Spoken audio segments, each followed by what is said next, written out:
So we recently passed 50k subs. Feels like only we were celebrating 10k. And as always, there's a Q&A. I'm lucky enough to have my dad here with me. If you don't know, his name's Terry. Hello. And we're going to ask some of your questions. But first, cheers to 50k.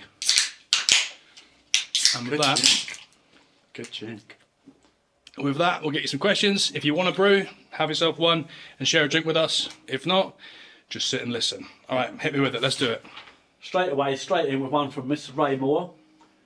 And it's on the impalement, the Vlad stuff.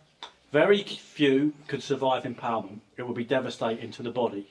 Yeah, I got a lot of questions on the impalement video about whether or not you could survive it. And I think, no. The point of impalement is to kill you. I don't think anyone's survived being impaled longitudinally, the way Vlad did. The real question, I think, is how long are you going to be skewered for until you're out the game? And I think it depends. If you're transversely impaled, which means through organs, or through the core and out the back, I think it's got to be quite quick. Yeah, because an organ's going to get damaged. Yeah. Supposedly, Vlad's innovation was that innovation was that he could impale you longitudinally. Those have been done before, especially with the Assyrians, but Vlad would do it without the sharpened spike, so it would be kind of tapered off and blunt, and then heavily lubed up, inserted into the anus. No splinters. I reckon splinters were part and parcel of it. Yeah. I had a splinter. I didn't like it. No, probably not there though. It wasn't in the anus. No. And then that would run up. So it's said, this stake would then run through the anus and then up the sort of In front of the spinal column. in front of the spinal column. And the idea was they would just kind of budge organs out of the way rather than piercing them, and then would eventually rest under the clavicle, which might be pushed through under the weight of the body. Did they measure them first? Did they measure them? The stakes or the people? Yeah, but both. Take measure, yeah, okay, yeah, that's how, because if it's too long, it's going to pop out, isn't it? And then they're going to bleed, it gets through the digestive tract, and they die instantly. Well, so it must be a short, they must measure the stake according to the spine. Well, apparently they would put, well, I don't know about Vlad, but there was a much later, so Vlad's like 15th century, around the time of Agincourt. A much later French merchant was in Egypt and he saw someone get it, but they put like a steeple, Yeah. a certain amount in so that it wouldn't pierce him Yeah, through. that's what I'm getting at, yeah. And then when he'd suffered enough, they pulled the steeple out and pulled his legs down. Gravity done it. And that finished him off. How long though? I mean, if it comes out, there's like the thing to remember about impalement is a lot of it is kind of, especially in the case of Vlad, a lot of it is exaggerated from German. Myth. Not urban myth, well, kind of. German merchants didn't really like what Vlad was up to in Wallachia because he was making things difficult for them. So, and they knew they could sell these stories. Vlad was like the first ever sort of horror story of the time, and so a lot of it was exaggerated. We'll get onto some of those in a bit. But yeah, so like you telling the story, wouldn't it be? Something like you that, telling the story. But you see wood carvings of it coming out the mouth, and I think if it was going to come out your mouth, like you say, you're piercing digestive finished. organs, it's done. It's done. But if it rests under the clavicle or comes through it, Resting on it, imagine that, like, oh. Just dangling it. Yeah. You'd want to twitch forward, wouldn't you? I don't think you would. I think you'd be too petrified. Or you'd be frozen. Yeah. But yeah, how long? I reckon at most hours. At most. But I reckon probably minutes, realistically. I'm going to go with the hours. Some historical records do show. We'll get onto this in the next Without question. internal bleeding. That's hours. the thing, isn't it? If you so much as nick something, Yeah. Minutes. and would you even have heart and lung function if there was that much of an obstruction inside the chest? Yeah, because people do it in car accidents, don't they? You know, they drive into a telegraph pole halfway through there, and they survive with NHS treatment or whatever treatment, and then they make stories and when you know like the English way. Oh, I'll tell you about my little accident. Right. You know, something like Yeah. lump of wood for it, but they do survive. Yeah. It's worth mentioning, by the way, that although I primarily study history, Dad's medical. So a lot of these questions that you have about how long you'd last and how it would affect the body, I'm not equipped to answer. Dad is more so. But probably not a great deal. No, I don't think I watched two doctors arguing about impairment, not arguing, but discussing it. Yeah. One was adamant that so long as the internal organs weren't pierced, so there's the limit to survival is probably exposure. Sure. But another one said there's absolutely no chance that you're not going to be able to nick something. But you've just said he's lubed the stick, he's taken out all the splinters. You know, there's nothing. It's like it's always the little thing that gets you, isn't it? One would hope. All right, next question. So, how long would you survive? Absolutely not, obviously. How long would you survive? Long enough. Right, what's the next question? I think it's was two from EM Drex. From EM Drex, is 20,000 exaggeration? Okay, so EM Drex is talking about the Forest of the Dead. So again, we're on impalement, and basically the story goes that when the Ottoman Emperor Mehmed II is marching through Wallachia, he comes by Turkovishte and he finds the Forest of the Dead, some 20,000 people who have been impaled. I reckon a lot of them were corpses that had already died in earlier skirmishes that he just erected as a kind of display, but a sizable portion would have been plague victims, local population who had been collaborating with the Ottomans. By collaborating, I mean selling food, and then probably some Ottoman captives as well. I think 20,000 is a lot. I think that's an exaggeration. In the video, I didn't say that. What was the population at that time? Good question. I don't think they'd have had 20,000 people spare. No. I mean, that would have been. That's a lot of sticks. That's a lot of people to like manipulate and. Yeah, if you look at even like on a daily basis. If you look at artistic depictions at the time of people doing impalement, it's about 4-man job. Yeah. So, let's say you couldn't do it. You'd need if you were going to do them all at once, you would need 80,000 men, which Vlad definitely didn't have. I think didn't have. But you could count it for how long before the first one rotted, and you couldn't see them no more to the last one. You know how fresh? What was the fresh date? It's also a lot of effort. It's I mean, we've got to remember he's at war. He probably done it round the edges and left a load of shit in the middle. Oops. Yeah. So like the initial fear is like you're not going to look in the middle. You're leaving town. Yeah, there's actually a really this is off Vlad a bit, but there's a really interesting field of nuclear science now called imposing architecture or something like that. That's not what it's called. But basically, they want to preserve the warning of nuclear material for future generations and be able to show what it looks like without relying on language. Yeah. And one of the ideas was just to create architecture that just made you freak out and not want to go near it. And then you're not going to investigate the middle of it to see if it was man-made or not. You just think, no, I'm not going near that. I think Vlad was the same. My mate keeps bees. He's got a lot of hives, and on the corner, there's 4 nasty hives. And you get near his field. Yeah. You ain't going no further. You ain't going no further because he's put the fear in you. Put the fear in you. Yeah. Yeah. Because if not, people steal them. Big money. Yeah, yes, you want to put the nice stuff on the outside. On the DMZ, the border between North and South Korea, the North Koreans make an effort to put their tallest soldiers at the front, and they're still like 6 inches shorter than South Koreans because they're starved. But anyway, 20,000, I personally think it's a bit much. I think if you were there, it wouldn't have made much difference if it was 2,000, 4,000, 20,000. You got to remember that you're so the one you can smell is the one you're going to remember. Yeah, and the moment it only works for as much as you can see, and you're not going to be sticking around to investigate. You're scared. You'll be scared. You'll be scared.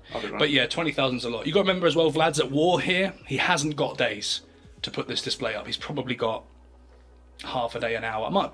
Half a day, a day. I might be wrong there. But yeah, I think 20,000 is probably an exaggeration. But I don't think Did Jesus feed 10,000 with a fish? I don't think so. Okay. But similar. Yeah. But it doesn't matter. No. The point is he fed people with fish. The point is Vlad impaled people and it was horrible to see. Yeah, the effect was done. Yeah. Okay. Question 3 is from Mary. And this again is on impalement. At the end of that impalement video, I was talking about some modern methods, one of which is forcing someone to sit over a piece of bamboo, which will slowly grow. And sit in. Yeah, and the bamboo grows just slow enough for the body to heal around it, meaning that you can stay alive, you can sort of grow around one another. Grows about 6 inches a day, doesn't it? 6 to 8 inches, I read, yeah. So, a good question. Obviously, if this bamboo is inside your body, it's deprived of sunlight. And Mary asks, doesn't bamboo need sunlight to grow? Yeah. But sunlight is the incentive to grow. So, I mean, you get a seed, you get a little seed now, you pop it in you put it in your blotting paper first day, then you do a little bit of water blotting paper. Yeah. Next day, you get a little germination out of it, you put it in the pot, you cover the pot up, you put it somewhere warm, humid, nice temperature. But not in the sun. And not in the sun, no. And the plant is then searching for the sunlight. It's going upwards. It wants to break the surface. So this is the point of rapid growth for a plant. No, it hasn't got sunlight. The fact that it's searching for the sunlight means it will you know, the pace is gonna quicken. It needs to break the surface. Yeah. And much like soil in a warm and humid place. Yeah, exactly. Yeah. The human body's not dissimilar. Enough liquid there. Gross. And the root itself is not in the body, so it's not going to rot in all that. In the viscous fluids and that. Rough. Terrible. I went to Thailand. I went to the Jeff camps. We say Def, you know, but it wasn't Jeff. It was Jeath, Jeff. And Japanese were in prison there as well. Just tell people what Jeff is for That's right, yeah, the Japanese, English, Australian, Thai, and the Dutch they called Holland, because it made the word Jeff, you know. Yeah. But this was the prisoner of war camp where these atrocities happened, you know, and there were, you know, I see some of the bamboos. I don't know. What? Sorry, say again. These were Japanese death camps. Why was there J in the Jeff? Because if they didn't behave or something, then they were prison. They were in prison. They were putting their own soldiers through it too. Yeah. But it wasn't genocide or something. It was like you lot ain't behaving in the way we'd like, and there you'll be. Disclaimer though, some of it was very close. Perhaps not in northern Thailand, but some of what the Japanese got up to was close to genocide. It was nasty. Yeah. But anyway, absolutely nasty. Absolutely. So what did you see in these Jeff camps? I saw these torture methods. I saw visual paintings or sketches that the prisoners of war have done. The worst one I saw that affected me the worstest. They've got a guy and they've strapped him to the bamboo, a big stick of bamboo. It's not gone through his bum or nothing. It's like behind him, and they've put a tin can round him with a leather strap round the neck, left in the sun. So he's absolutely boiling, jagged edge on the side of this metal container. It's not like a tin bean can. So he can't drop his neck. So he can't drop his neck, but the tin can contains the water. So he's absolutely boiling in the water, and you know his neck is dropping because the can is heavy. So his eyes are then pulled down into this lovely water. Oh God, I'm thirsty, I'm dying. Get my head in now. Try and get a bit. Your tongue can't quite reach it, but the top of the can is lacerating your head. Just slow, nasty, and much like Vlad stuff. Any other prisoner seeing this is thinking, "No, I am not going to be a naughty boy today. I'm going to be as compliant as can be."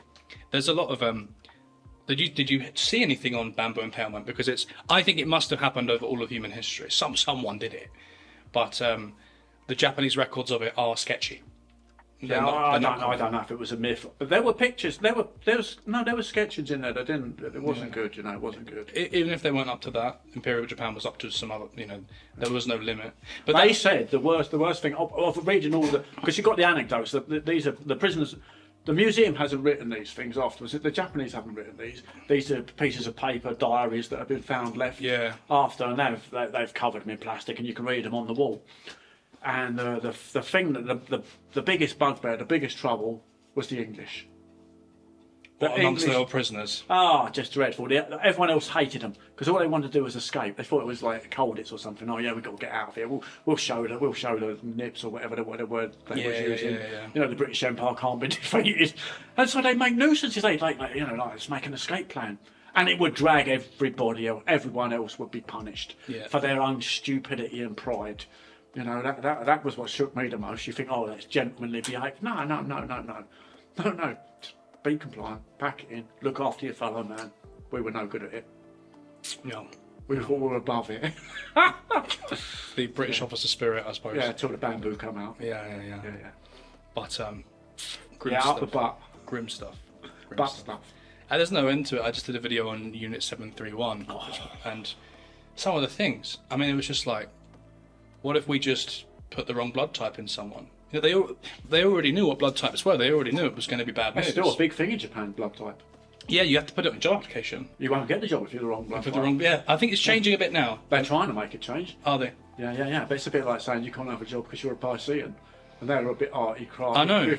Things, and we need a bricklayer. I know. Get a Taurus in now. Yeah. That ain't going to work. Yeah. Funnily enough, the guys... We're going to get stuck on like this giggling stuff. Yeah. Some of the scientists that were involved in Unit 731, they never really faced justice for what they got up to. So they were free to pursue their scientific careers elsewhere, and some of them established the Green Cross Pharmaceutical Company, right, which still exists today in Japan, I think. And they got involved in a massive scandal in the 80s with HIV-infested infected blood products. So I think a couple of thousand Japanese citizens picked up HIV from blood Loads in transfusions. England too. They're still Massive arguing, scandal, wasn't it? Yeah, they're still today. They're arguing the court because people are saying we want the money now because we're going to be dead tomorrow. Yeah, and they ain't paying out quite yet. Yeah. All right, let's move on before we get distracted too much on that. Yeah, Tuxter now. Tuxter. Tuxter. Yeah, that's a cool name, isn't it? Tuxter. What hysterical event shocked you the most during your research periods? So I've got quite a strong constitution. It takes a lot to shock me. Research-wise, I tend to know what I'm in for before I go in. One thing that shocks me was in the process of flaying. Actually, I should say, the two things that shocked me the most, and by shocked I mean moved me emotionally and made me want to cry, were the survivor or guard accounts. There were no survivors at Unit 731, I'm sorry. The guard accounts. So some of the things that they were saying on their deathbed, or some of the things that they were admitting to later in the 70s and 80s or the 90s that they'd been doing or they were a part of. And you read some of those, and obviously that's through the eyes of the people that did it, not the victims themselves. That made me cry. And the thing that doesn't. Did they have remorse? Oh, I think so. Like the shock. It's all gone now. It's all past. Because people will do things during periods.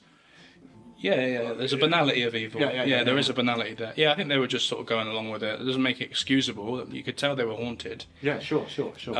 And it took them until there were no real, you're on your deathbed. There's no consequence anymore. It took them until then to have the guts to say it, but they did. Yeah.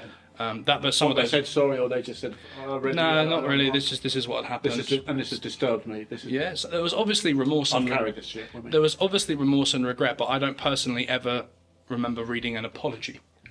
But I think that might just be a cultural difference. I'm not sure. Sure.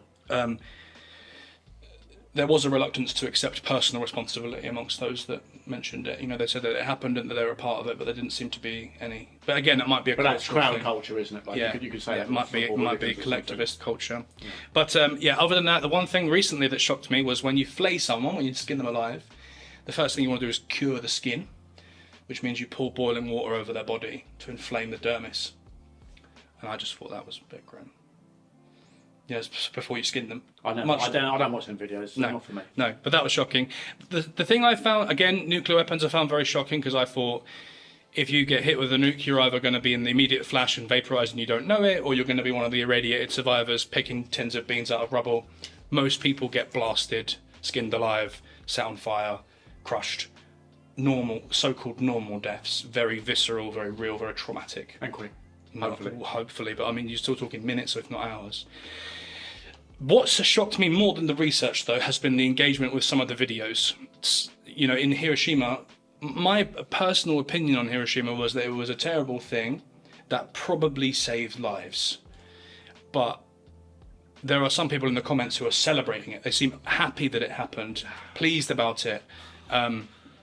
That shocked me. There's some people, who, especially on the World War II stuff, who seem to want to exonerate behaviour of individual Nazis or the Nazi Party in general. Like, I think fascism has always been there in the background. I just didn't see it until I started posting videos. But the fact that there are still people in the 21st century who believe that the Nazis were the good guys, I found shocking. Because I thought that was just a caricature. I don't think anyone actually believed that. Maybe they don't. Maybe they're just trying to start a fight. But the responses to some of the videos, the fact that people are still so sort of... Or their lives are so desperate that they think that their solution I'm not sure. is outside of their behaviour. I'm not sure whether it's historical illiteracy or just an enjoyment of argument or just straight up cold-heartedness. But there's some things in the comment. The comments shock me more than the actual history. Because you'd like to think that we've learned, and we never do. So that's why you're educating people. I wouldn't call myself an educator by any means. I'm a storyteller. A mirror, yeah. And then I wouldn't say entertainer, but I tell stories, and hopefully they're relatively accurate and you'll learn something. But educator, I am not. Okay, we're going to question 5 by Jack Squat. Oh no, wait, we done question 4. That was question 4. My apologies. So question 5 is from Jack Squat, and this one is about scaphism, the boats, which if you didn't know is when you basically put someone inside a boat. An ancient punishment, a dugout canoe, 2 of them put together with you in the middle, and then they just leave you there to rot. And one guy called Mithridates got that punishment, and he died 17 days after being encased in his floating tomb. And what makes the punishment really bad is that they give you milk and honey every day, and the sort of diarrhea and the vomit that is a consequence of this force feeding allows all kinds of nasties to breed inside the boats and consume you. Again, so Plutarch says, Mithridates lasts 17 days, but Jack Squat wants to know, wouldn't you die of dehydration before 17 days? This also happened, you should know, in Persia. So hot place. What do you think? I saw the first video on the boats, like the little segment of it in the world's worst tortures. Yeah. Disturbed me. Didn't like it. So I haven't watched the main one. Wouldn't put it on. Didn't like it. I didn't like the little cartoony people like that. Yeah. They were worse than the real like that AI stuff that was coming up. Yeah. But I sat in your pool yesterday. We're in southern Spain now, and I live in a cold country. I have pasty white skin. My feet are especially pasty white. They have not seen sunlight since I can't remember. And yesterday I sat round the pool. We had a few beers and that for a few hours, not a day, a few hours. That evening I couldn't walk. My feet have blown up. They're red, you know, they're hurting. I can't sleep. They're itching and everything. It's in the skin. I keep looking to see if the skin's peeled off yet. It hasn't. However, that was just after a couple of hours in moderate sunlight in southern Spain. So if you was laid out naked in a boat in Persia with water surrounding you, flowing back in sunlight at you, you know, you're going to have to close your eyes because you couldn't bear looking at the sun. Yeah. No, you're not going to last 17 days. It's not going to happen. Sunburn's not a lethal... You're not going to die from having sunburnt feet and hands, though, are you? You will when the skin breaks open. That's the point, though. They want it to break open to spread the infection. It's going to get infected really quick. Yeah. It's not going to be 17 days. And to be fair, though, when you talk of burns, you know, like 80-degree burns, like this degree burns. You know, if you pour boiling water, or you know, your kettle explodes, or your car or something, there is a certain percentage of the body skin that can be burned, and you will survive. And above, like, so, you know, once certain it's surface a area, 20-degree burn, 80-degree, but once you're above 60-degree burns, you're not going to survive. That's it. It's what's going to happen. To be fair, though, he's not asking about burning to death. He's asking about dehydration. Well, I'm saying you're not going to go. You're not even last the dehydration. You're not going to go there. You know, you're not going to. There was a. To be fair, though, if they could pull you ashore to force feed you milk and honey, they could easily give you water. But like you say, I think... Give what water? Give what? Decay? Festering. You're going to be like one of them zombies, like, you know, the apocalypse films. Like, you know, you're not going to be a human being anymore after very long. No, you'd be a pile of biological refuse. Exactly that. Yeah. I think sepsis is... A lot of people were saying, and I think this is true, I think sepsis is going to be your big enemy. And that's totally, quick. That's immediately. quick. Immediately. Never mind the dehydration when your brain's, you know, you're no longer thinking, you know. When you get these people saying, "Oh, wouldn't you turn the boat over?" Well, you couldn't turn the boat over. If you strapped your arms either side, you couldn't, because you need your weight on one side of the boat. No, I reckon you could. No, definitely not. I've tried to tip people out of boats just for amusement. Yeah. You included. Yeah. You know, when we I feel like it'd be a bit of fun, wouldn't it? Just put the punt in that side, that'll tip us over. It's really difficult. It can be done, but it's not easy. And if you were there decaying, boiling, you know, everything, you're not going to have the faculties to tip the boat. That's good research. Especially if there's another boat laying on top of you. I think as well. If the other boat laid on top of you, though, you wouldn't get the sunburn. Not on your body, no. No, then you wouldn't get 80-degree burns. You probably could hang out a little while. The top's covered. You're in shade, kind of, in a sort of oven, I guess. I think the boats, though, weren't on water. I think they're most likely in the ditch. What, just on because you want ants and all that doing their work on a bit as well. Of water, bit of water, maybe, but not like. But I don't think you're floating out on a river or whatever. No. Just with mosquitoes and pestilence. Can you see that beer behind that casero? Since I don't know what casero is, there's something here. Yeah, do you want to open that for me? Yeah, sure. Well, you've done yours already. Yeah, it was the boats. All right, we're just on boats. Number 6 now from Extra Crispy. Extra Crispy, that's a cool name as well. How would cities under siege request help? Would they be surrendering, or would they request help from who? Well, typically, the answer really does depend on when and where. So, I don't know much about, say, how a siege would... Just quickly, back to that boats thing as well, with the skin. Yeah, go on. Really quick. Make it quick. Really quick. The skin is the largest organ in the human body. Yeah. You know, no one ever talks about the skin. You go to medical school, you're going to do 1 day on the skin. You know, you're going to be there for 4 years. You're going to do it a day on the skin, but it's the most important organ in the body. Being it's the largest, you know. So you start to compromise that, you start to compromise everything. End of the matter, you know. Yeah. Just on the boat. Sorry. Yeah. No worries. We'll get onto skin more when we have a little chat about flaying. So, was it Extra Crispy? Yeah, Extra Crispy asks, sieges. How did you call for help when you're under siege? So basically, the answer does change a bit depending on time and place. So I'll answer about what I know, which is medieval Europe, and basically. The way to lay siege. Can you hold that for a second? The way to lay siege. I've got a disobedient button. The way to lay siege is basically camp your army outside to starve supplies going in, and wait for whoever's inside to run out of food or get sick and surrender. Sometimes it would come to violence if you were in a really big rush or if you massively outnumbered the defenders. But typically, you're just playing a waiting game. Now. For instance, I've got a video on this coming shortly. For instance, the siege of Harfleur, which came just before the Battle of Agincourt. Henry's camping outside. He's pounding the walls with the first ever cannons that have been used in a siege in Western Europe, maybe in the world, I think, actually. And a messenger is allowed to ride through the attacking army's camp and go and ask for help. Right. And they'll make a deal with one another. So the attackers will say to the defenders, "Okay, you've got until X to give me a decision. And if you don't give me a decision, I'm taking it by force. And if I win, I'll put all of you to the sword. There'll be no quarter. But if you surrender now, you all go home, totally fine." Now, it was perfectly normal at the time for the besieged defenders to say, "Okay, I've got 4 days for an answer. I'll tell you what I'm going to do. I'm going to write to my king or my marshal and ask him to come with an army. And if he doesn't come by X date, we'll surrender." That was very, very normal, and there was a level of consideration and flexibility on both sides. It's a negotiation at the end of the day. That's how Alexander got his empire, wasn't it? More or less, yeah. But it would have been different then. There wouldn't have been that chivalric code. Yeah, there was, because he would say, "See my boys down there? They're looking pretty tough. They're looking pretty mean." Oh, he'd have them train outside. He'd have them train outside the walls. Yeah. No, you got a choice. But the choice was immediate. It wasn't consult with your. Yeah. But the choice was, join me. You won't be put to the sword. No, accept some taxes. Send your soldiers. We'll just we'll have fun. Yeah.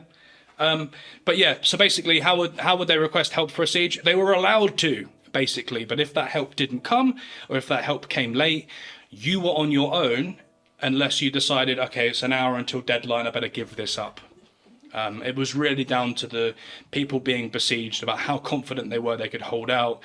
How confident they were that they would be given clemency. And they were allowed to send for help outside of the immediate vicinity. Yeah. But that would never happen in warfare now, would it? Could you imagine that happening now?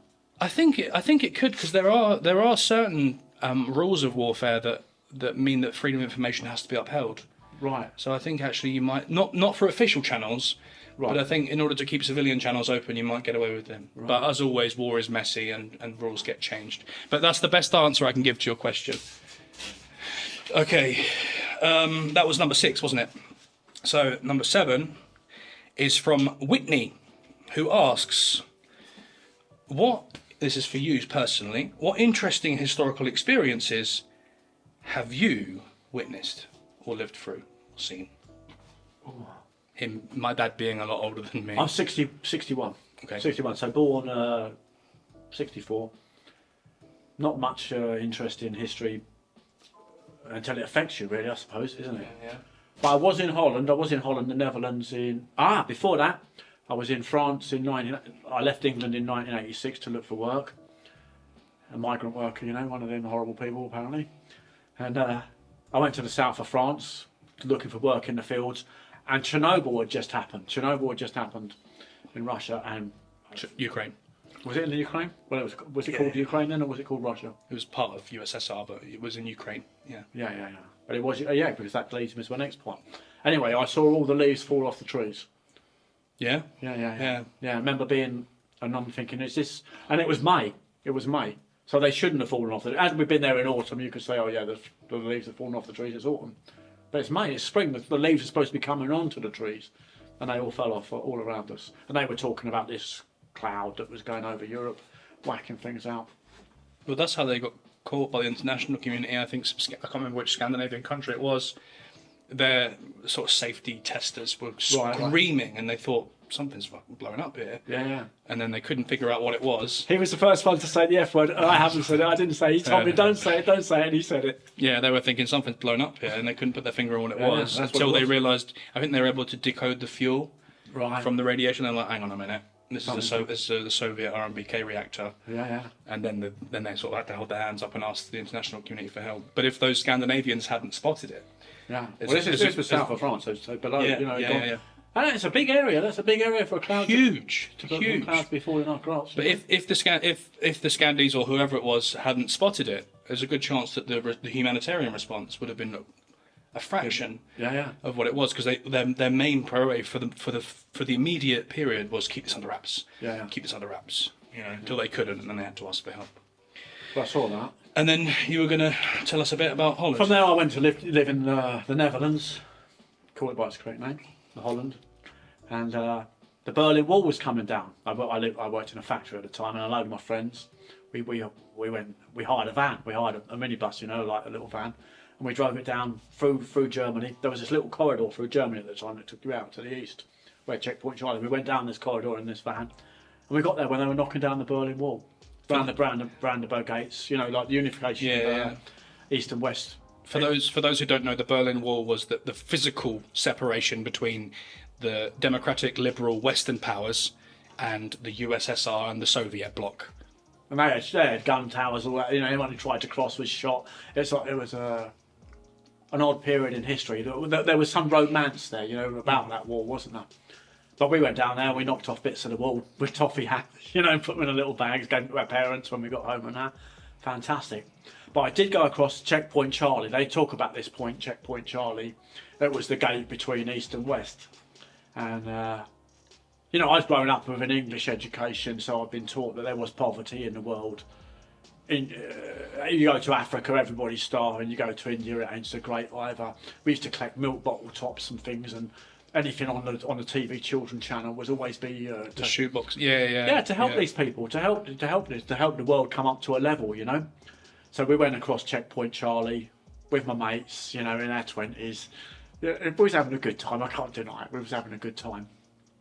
And I got there, and I had never seen poverty like it.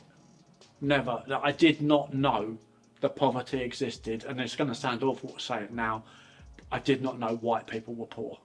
I didn't know that was possible. There was a possibility. No. And we went into this field, and it was like... And we've just come out of Berlin, and Berlin was a really affluent... Even in that time, it was affluent. In fact, it was... Party town, wasn't it, in the 80s? It was Turkey's second biggest city after Ankara. Right, even in the 80s? Yeah, when I went there were more people living in more Turkish people in Berlin than there was in Istanbul.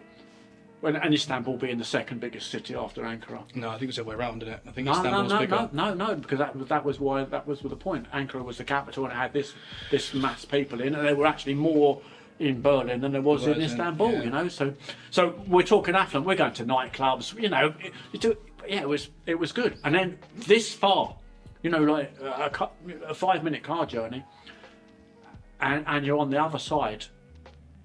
And we went to what you would call a car boot sale in England, except they didn't have cars to sell the stuff out of. They were just sheets of plastic laying on the floor, and they were holding up these like dresses that were probably made out of fabric in the 1920s for babies, and they still had a value. There. Yeah, because there was no other option in this. There was no option in this. These guys were absolutely desperate. It was the last day of our journey. We had to get back to work on the Monday morning. And I had some money on me, and this old boy was selling an accordion, so I gave him everything I had. And that wasn't a lot of money, because we'd been partying and done all the money. But what I gave him everything. And he couldn't believe it. He could not believe, it was like the best day ever, like the best day ever for him. A lot of money. I got back to Holland. I tried to play the accordion for a couple of days. I was no good at it. And I put it in a sort of pawn shop, for double the money I paid for it. And it was sold the next day. The shop rang me up and said, it's gone, come and collect your money. Yeah. And it was peanuts, it was irrelevant to me. But when I saw the look of the family there, when they received this, how can we be in the same cultural world. You know, like, and by cultural I mean white. Obviously they were communist and we were capitalist. But ex-Christian, lots of shared cultural norms. I thought so, yeah. And then I thought my father had been he'd been conscripted to East Germany. He didn't want to be in the army, but everyone in England had to do 2 years. And he went there and he was in East Germany. And he went to Spandau. He looked after Rudolf Hess. He shared a cigarette with Rudolf Hess. He told me he lit Rudolph's cigarette. I don't know how true that is. My dad said Rudolph was a really solitary figure, you know, and it was the saddest thing. He didn't like conscription. He didn't like being a guard there.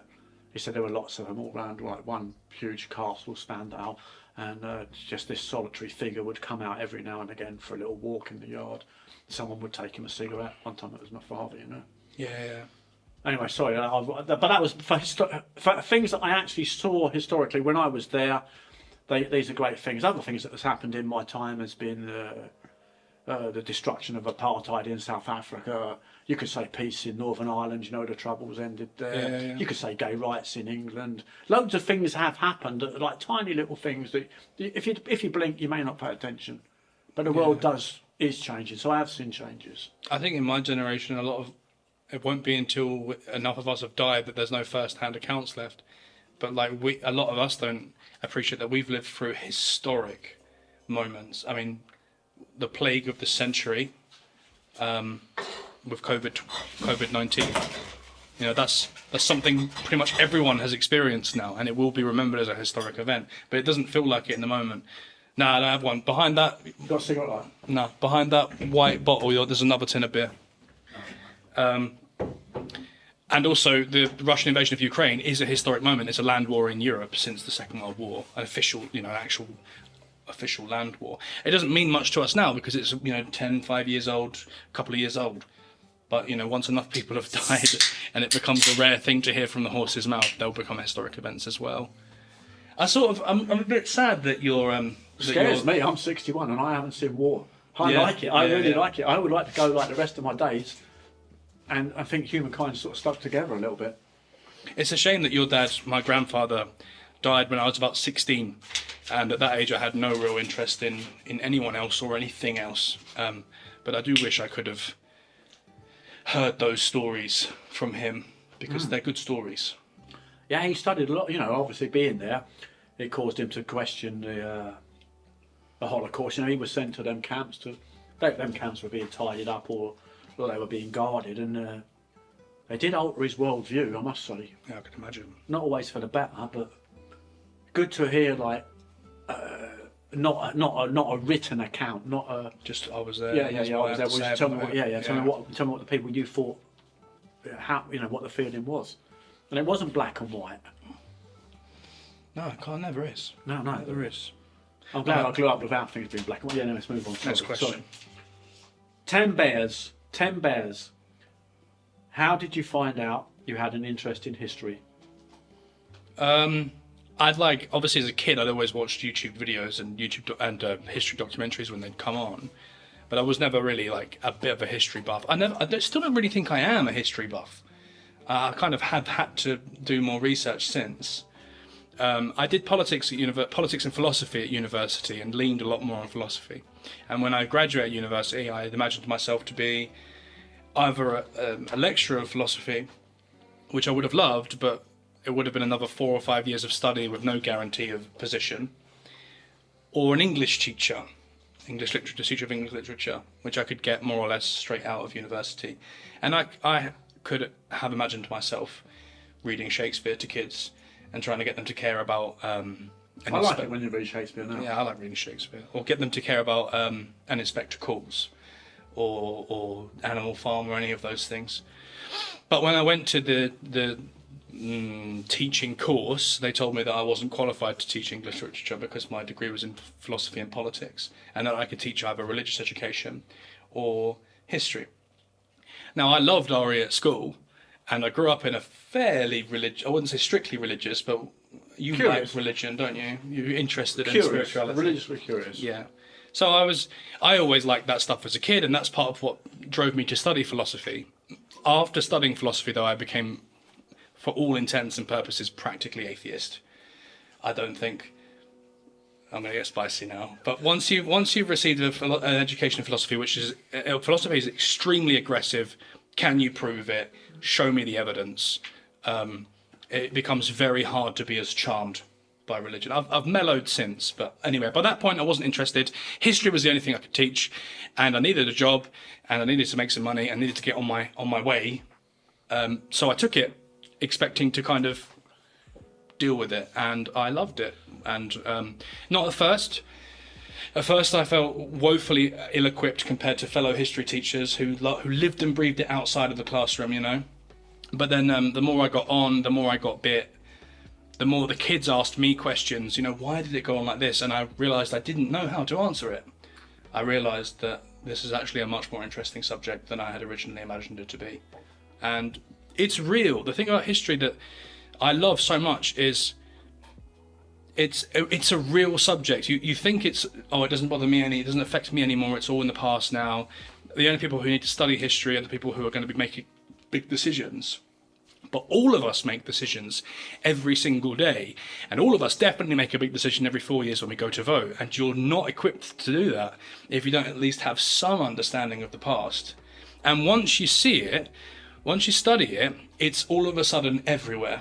Like me and you were talking about this the other night. I live in, as we've mentioned, southern Spain. I live in quite an old cottage, and there's some architectural tricks here that have been picked up by the Moors. But you wouldn't know any of that if you didn't know history. And in my hometown of, go to Colchester. In Colchester, which is right next to my hometown, where I spent a lot of time as a kid, you cannot walk more than 10 metres without being struck by something that happened in the last 1,000 years. Just take Culver Street, for example. Yeah. You've got the Gothic church there, and you know it's Gothic because it's got the angular steeple. Then just around the corner from that is East Hill, where there's bullet holes inside the side of a pub with poppies around them, which was the last stand at the siege during the English Civil War. Walk up there to Colchester Castle, which used to be the Temple of Claudius, then was built by William of Normandy into Colchester Castle, and not the Roman temple that was burnt down by the revolt of Boudicca. Yeah. Just outside that, you've then got the graves of a bunch of royalist officers who were shot after the siege that got, it just goes on forever and ever and ever. I rented a house. At the time, I wasn't making much money at all, and I was young. So I rented a house that was actually a renovated barn for military horses, because there was a barracks nearby. And before that was the place for the military horses to hang out, it was the Roman circus. The racetrack. The racetrack, yeah. And, the reason I say I wasn't making much money was because you didn't need to be posh, or you didn't need to be making a lot of money to live in these places. You have to have your eyes open to see it, though. Yeah, but that's it. They weren't historical, they weren't anomalies, they weren't like nice little preserved things put away for you that you would have to pay extra to be around.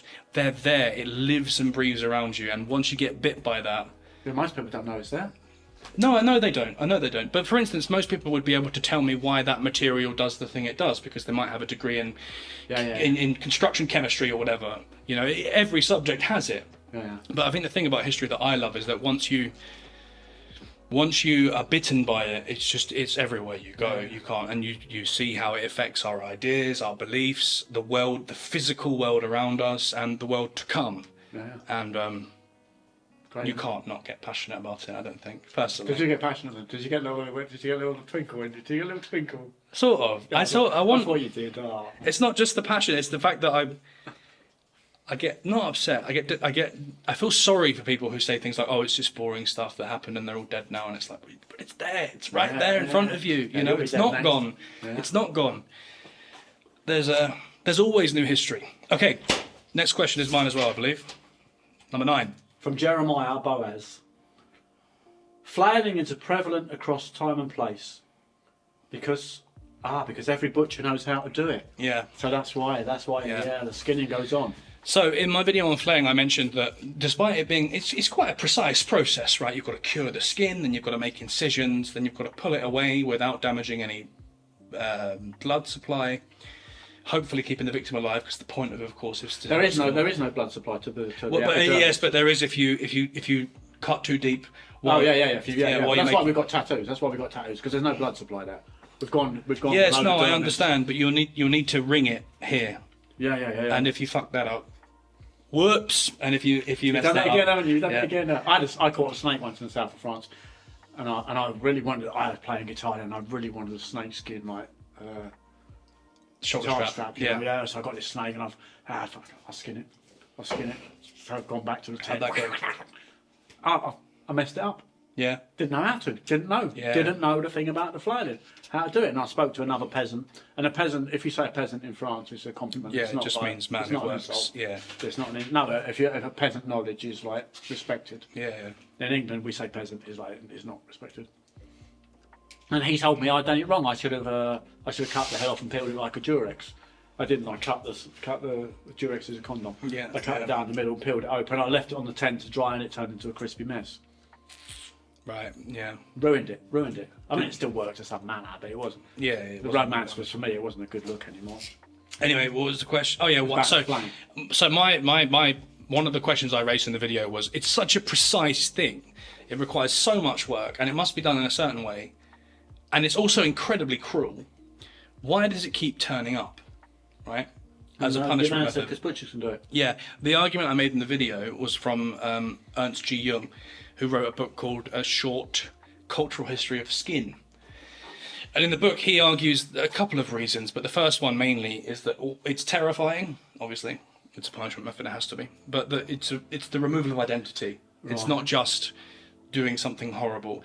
You turn the person from an individual you can recognise into just a living, breathing horror show. Yeah. And then lastly, it does look horrible, though, doesn't it? It's revolting. And then lastly, there's a sort of quasi-religious element. Or symbolic element that all sorts of cultures have picked up on. Like there's probably one in Buddhism, but in Aztec belief there's a god called Xipe-Totec, who's our Lord, the flayed one, who flays himself to be reborn and to give birth to humanity. If you look at any of the later Christian Renaissance paintings like Michelangelo in the Last Testament, you'll see St. Bartholomew in heaven holding his skin because he was flayed. Yeah. And there's always these themes of rebirth. I didn't even know what flayed meant until this video. Right, okay. But yeah, something I totally missed was... Butchers could do it. Everyone knows the reason it reappears is because, yeah, it's specific, but we do it all the time. I've got a friend who's a butcher. Yeah. And if he doesn't do some and I don't even, yeah, he has to go to work. If he's on holiday, he has to go and get himself somewhere and he can chop something up. Right, he misses it. His hands and that, it's integral to him now. He has to know how to peel like this. Strange. Yeah. A nice guy. Yeah, no, I'm not saying. I'm not sure if he is a nice guy, but it's a strange thing to miss. He sees things differently. I can imagine. Yeah, when I used to work in restaurants, you always find that when you spoke to the fishmonger, always just really shrewd-faced, not particularly amusing. Butchers, though. Yeah, butcher. But you can always have a laugh with a butcher. They tend to have such a dark sense of humour. Yeah. But they both work with work with dead things. Yeah, because they spend too long under that fluorescent lighting. Is that what it is? Yeah, in the walk-in fridges and that. But yeah, always, if you're going to go out for a drink with a butcher or a fishmonger, they look black. Unless the fishmonger is also a fisherman. Different. Yeah, but if he just takes the fish away from the fisherman and puts it on ice for you to see and poke at, give him a miss. Invariably boring people. Butchers, on the other hand, always have fun with. Okay. Number 10. What have you got there? Oh yeah, that's you, yeah. Well, you've got to read it, haven't you? Oh yeah, sorry. So Crispy Bar of Soap asks, what topic, period, or civilization do you find most interesting? Well, I'm guilty of not really having any interest in history at all, except now this thing has started for Boyo here, that I start to see these things. But I don't like the gore, I don't like the suffering, I don't like the punishments. No. So it made me to think, what do I? No, I don't. Others do, though. No, so I'm probably religiously curious. I'd go back, I'd want to meet Jesus, I'd want to meet Buddha, I'd want to meet Muhammad, I want to meet these people that have changed our emotional concepts of the world we live around. I'd want to see this is of intrigue to me. I'd like to go to ancient feudal Japan, perhaps. Somewhere. I think it'd be I like moral structures, really. I like moral structures, and I want to know I'd like to go back and see the people that have written the morals or decoded the morals, or you meet Confucius as well, then I imagine. Yeah. And I'd even go and meet Obama, you know, like, these are people that have had influence over, not on a political level. I want to meet spiritualists. Yeah, fair. I'm spiritually incorrect myself 90% of the time. Spiritually incorrect. It's a good phrase. We should use that more. What? Spiritually incorrect. Yeah, I think what Jesus was call us. I see a fantastic T-shirt the other day. That had Jesus on the back. Said, "I'm very disappointed in all of you." Yeah. I thought, yeah, this is He it. would this be, is yeah. It. Yeah. Well, say it. So it's not like, are you all my little lambs? No. Let's get down to the nitty gritty. So I'd go back to wherever these nitty gritty guys was. I would extend the question to myself and say the same but different. So I do the punishments because you like them. I have a strong stomach. You're ill. I have a strong stomach, and I'm very. It takes a lot to shock me, especially with like body horror and violence, and when it's a long time ago, you have this kind of fog of the past, so it doesn't feel quite as brutal. Obviously, it was horrible, but it's not. The picture same. doesn't look good, does it? Like No, the little drawing no. is not really that great. But even then, yeah. But even then, it's not what I love. I'll do it for you. I have no artistic reservations. If you like it, I'll play it. We're both ex-musicians, so we get it. If the audience want to hear Wonderwall, no matter how much you hate Wonderwall. But the birds in Manchester, the sparrows, now sing Wonderwall. Oh. Yeah, there's this debate going on in England of late on the news, where the buskers are really. Busking's not good in England anymore. Oh right, because the buskers are playing Wonderwall. Buskers are playing Wonderwall all the time, and these sparrows have learnt the melody. Boo, boo, boo. Yeah. But the problem now is in London, like where the buskers are being closed down. The busking's no longer. Yeah. no You can't longer- get your license and all that. No, because the tunes are awful. The tunes are awful, and the quality is awful. So that is. Anyway, I think we should busk the old way. If you read George Orwell's Down and Out in Paris and London, there's a section where he's talking about these buskers coming up with violins, and they'll just start playing, and you pay them to go away. Yeah. This is an old story, isn't it? Yeah, the old story. Anyway, on history, what do I actually love? What do I enjoy? The piper plays the tune. So this is an old expression we used to say. Right. Yeah. He who plays the piper chooses the tune. Yeah. So back to your history, Shannon. Why are you talking this shit? So anyway, I'll do whatever you like. But I don't mind the punishment. Pay stuff. the piper. I don't mind the punishment stuff, but what I really love is not dissimilar to Dad. Obviously, I'm a philosophy student, so I studied philosophy and ethics most closely. So I always like looking at intellectual history. So I'm more interested in how ideas have shaped the world that we live and operate within. Yeah. And that doesn't really apply to a specific civilization or time. Obviously, I know more about Western thought, so that interests me the most. But I think punishments are a great lens because so many of these obscene punishments are symbolic, and in order to understand the symbolism, you need to understand the beliefs, the moral framework, the intellectual belief, the intellectual apparatus at the time. So it's a nice compromise. What they're scaring people with. Yeah, because obviously death's scary to everyone, but you're going to die, and also there's going to be this thing that everyone remembers about you. Whereas in the modern world, I don't think that the symbolism would be as strong as it was then. Not in executions now, isn't it? No, it's gone. No. It's gone, for instance. Executions are rarely symbolic. Clinical matter now. But that also, you could argue that executing someone in a clinical manner in itself sends a symbolic message that it's an irrelevance. It's not about the gore. There's no satisfaction here. It's just the state doing what it has to do to deal with you because you're not fit to live in society. If you believe in the death Russian penalty, thing where they were doing executions, where we get a firing squad and you line up there like blindfold on and all that. 10 men with a gun on him, one's got a bullet in. Yeah. Blah blah blah. In Russia, they got like a telephone box, and they put you in a telephone box, and the gun's up there above your head. Yeah, I've heard that. I've heard that. That seems quite fair to me. It would be nice. I don't want to live in a world where death can come that quickly because you'd be living in a constant state of paranoia. But if I was to be executed, I would like it to be not even a surprise because you couldn't register it. Yeah. All right, let's hit our last question, and I'm out of beer, so we'll wrap up and get back out to the pool. Right, it's from Joel Amy. This is for you.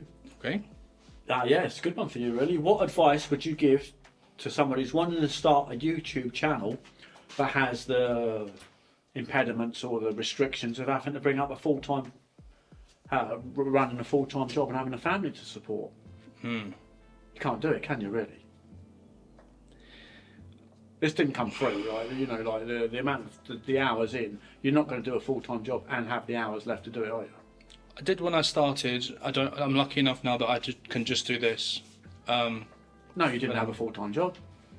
You didn't have a full-time job when you started this. You were working on Fiverr. You were selling advertising videos. It wasn't full-time. No, it wasn't full-time. And, no, you didn't have no kids. No, yeah.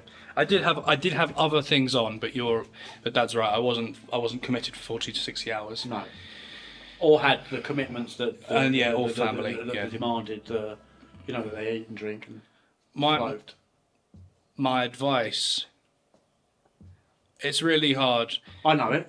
Yeah. Get rid of the wife and kids. That's what he's probably. That's probably what he wants to do it for. Tell him then. Tell him. I think take it slow. Try and fit it around your schedule so that you won't burn out, which might mean a couple of hours an evening if you can pull that off even, and maybe taking some time on weekends. Love your family. Get them to support you. Yeah. Try and get people around you on board. For instance, I now work mostly alone, but I couldn't have started without the input of my partner, who's a much better video editor than I am. Do not burn out. Keep it slow. And the fact that you don't have as many hours to put aside to make videos means that it's going to take you longer for your videos to get to a certain standard, and also for you to build your audience. So you need to be really, really realistic about how much time it's going to take you to get there. That doesn't mean you shouldn't do it. It just means that, you know... Water your garden. Don't worry about the orchard. Yeah, the worst thing you can do is think, right, I'm going to do YouTube and I'm going to do 20 hours a week on top of my job with my family. And you do that for 2 weeks and you don't get the results and you quit, because then it will never happen. So take it slow, as much as you can handle. If you're an ultra-disciplined kind of person who knows they can just put aside that time and take the L's and not want to quit, do that. But I'm not like that. I found it really demotivating at the start. If I had other responsibilities, I might have not had the sticking power. Take it slow, learn the basics, think about what you want to do, and do it. Also, the thing is as well is, I don't know if you want to do YouTube as your full-time income, or if it's just something that you would like to do for personal creative satisfaction. But in any case, I think, you know, take it nice and slow. It does come in the end, as long as you make sure you're continually improving between each upload. Feel free to ask another question in any of the comments of any of the videos. I know your username. Feel free to ask another question that's a bit more specific, and I'll be more than happy to get back to you in the comments. But in the meantime, look after your kids and your wife and your job, and keep the passion. You know, be creative. Be creative. You have to be. Yeah. You have to be. But don't expect don't expect the reward for the creation, because all the greatest creatives, when we look back on the creatives now, they weren't there. They weren't concerned about the reward. I think they were. I think they were tortured by the lack of it. If you look at like the big two that come to mind for me are Friedrich Nietzsche and Van Gogh. Both of them were completely tortured by the fact that they hadn't been able to find their audience. Right. And that level of anguish fired them. Man, it set them alight. And so even though they were never around to see it, that's a bomb trip, isn't it? Right? Great. No, that ain't gonna work for you, man. But you know, it's something you can tell yourself when when I want to play in the Butlins band, or you want to play on for the first your band. For the first 6 months of posting, I barely got any views, and I was telling myself that was the only way I could sacrifice. That was the only way I could deal with the failure. Was I was telling myself in bed, it will all pop off once I'm. I used to be terrified. Every time I opened an envelope, I kept thinking it would have your ear in. Yeah. I've had enough now. Yeah. All right. We're going to call it a day there. It's been a pleasure as always. I'm sorry if we yapped too much. Thank you for supporting my son. Really, really, really appreciate that. Really do. You know, like it gives me a sense of contentment. It's unimaginable. Thank you. Likewise, you guys. I always say it, but you guys are awesome. As always, I'm on Patreon if you fancy it. There's extra content there. But yeah, in the meantime, take care of yourselves, have fun, and I'll catch you on the next video, which I think will be the Battle of Agincourt. Bye bye.